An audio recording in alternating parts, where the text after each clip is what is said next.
Bismillahirrahmanirrahim. Salam dan bahagia, kami dari kelompok 12 ingin mempresentasikan hasil kerja kelompok kami yang berjudul Analisis Saluran Distribusi dan Margin Pemasaran Telur Itik di Kabupaten Situbondo.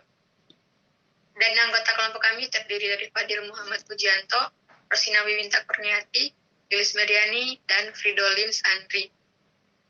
Nah, di sini saya sebagai moderator dan Rosina Wiwinta Kurniati sebagai pemateri 2, Fridolin Sandri sebagai pemateri pertama.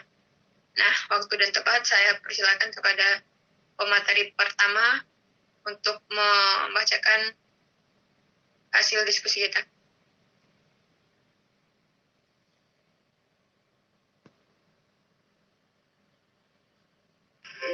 Baik, salam dan bahagia.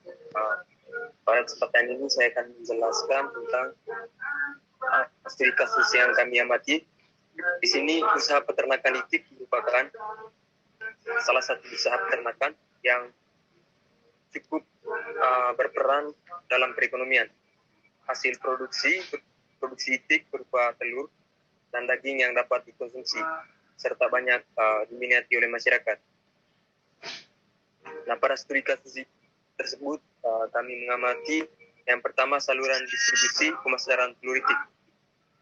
Sistem pemasaran telur itik yang ada di Kabupaten Situbondo sebagian besar melibatkan pedagang pengepul dan pedagang pengecer. Hal ini disebabkan oleh rendahnya tingkat pengetahuan peternak dalam proses pemasaran telur itik serta lebih efisien dalam waktu dan biaya. Yang kedua, sini ada analisis pemasaran. Pemasaran merupakan komponen penting dalam pemasaran barang dan jasa. Berdasarkan penelitian yang telah dilakukan, pemasaran telur itik di daerah Kabupaten Situbondo terdiri dari 2 saluran distribusi, yakni saluran distribusi panjang dan saluran distribusi pendek.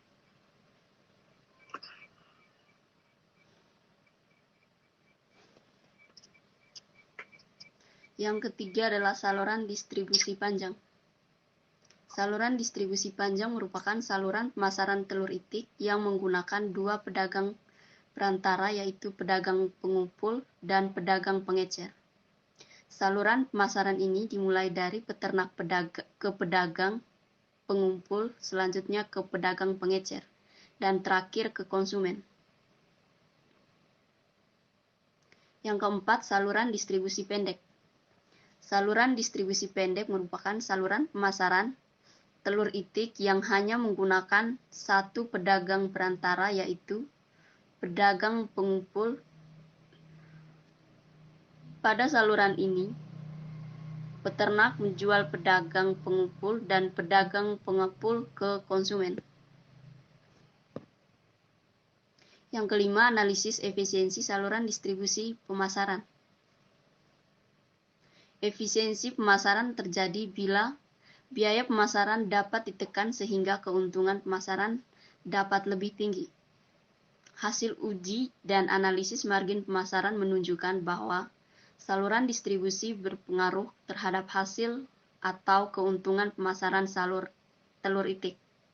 Saluran distribusi pendek lebih efisiensi dibandingkan dengan saluran distribusi panjang, sehingga saluran distribusi pendek memberikan keuntungan yang lebih besar bagi pelaku pemasaran telur itik di Kabupaten Situbondo.